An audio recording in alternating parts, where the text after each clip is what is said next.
Zaman kanak-kanak merupakan zaman yang seronok, karena kita tidak perlu memikirkan mengenai apa juga masalah. Segalanya apa yang dilakukan adalah mencari keseronokan semata-mata. Malangnya pada masa kini, ramai kanak-kanak semakin obes, karena mereka kurang melakukan aktiviti di luar, sebaliknya hanya menghabiskan masa berjam-jam di hadapan skrin telepon pintar, televisyen maupun komputer. Sudah tentulah ini tren yang kurang sehat.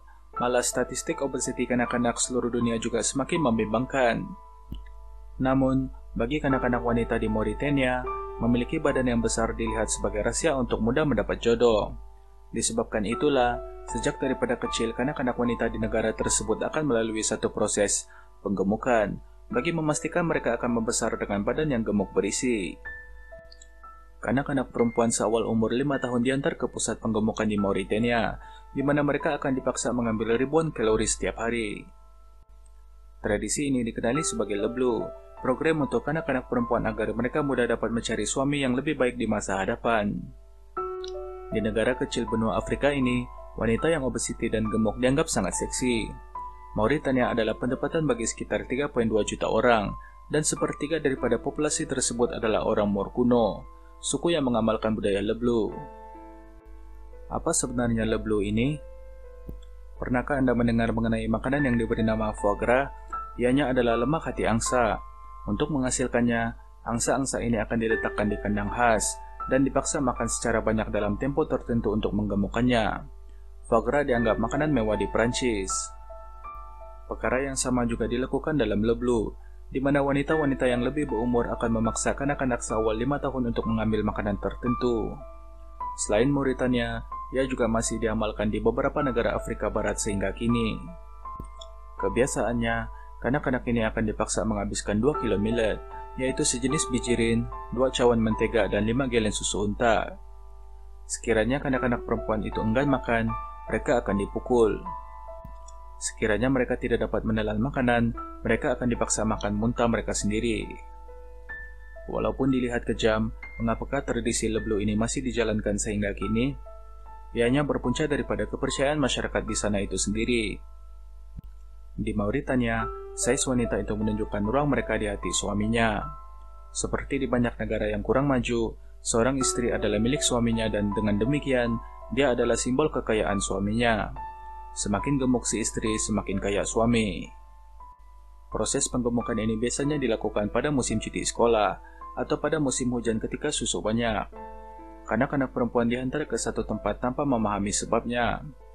Walaupun menderita karena perlu melalui proses Leblu, mereka diberitahu bahwa menjadi gemuk akan membawa kebahagiaan pada mereka.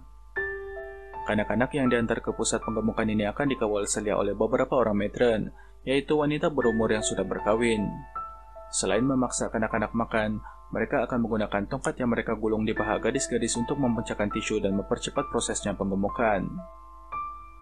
Selain itu, ada juga setengah matron yang akan menggunakan cara yang lebih kejam, dikenali sebagai zayer, yaitu menggunakan 2 batang kayu yang disisipkan pada setiap sisi jari kaki.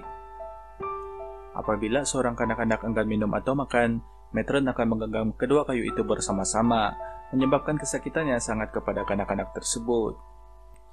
Proses penggemukan yang berjaya akan menyaksikan berat badan kanak-kanak perempuan berusia 12 tahun boleh menaik sehingga 80 kg.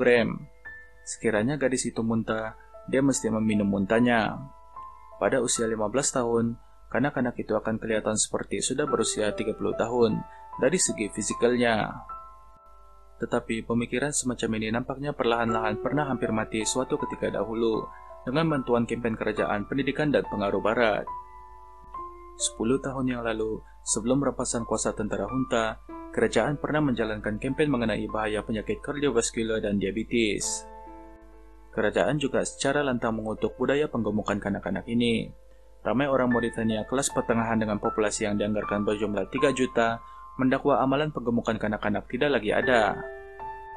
Walaupun budaya ini semakin berkurangan, ianya dipercayai masih diamalkan secara meluas di kawasan-kawasan pedalaman di mana informasi sukar disampaikan dan penduduk tidak mempunyai televisyen.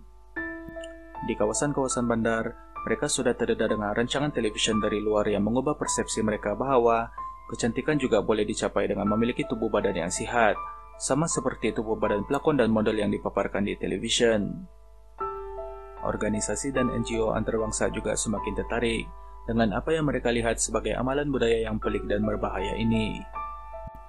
Idea bahwa amalan pengemukan tradisional kini berubah menjadi case di mana gadis muda secara rutin memakan hormon haiwan dan steroid berbahaya, dan telah menarik perhatian mereka untuk masuk campur memberikan kesadaran kepada penduduk.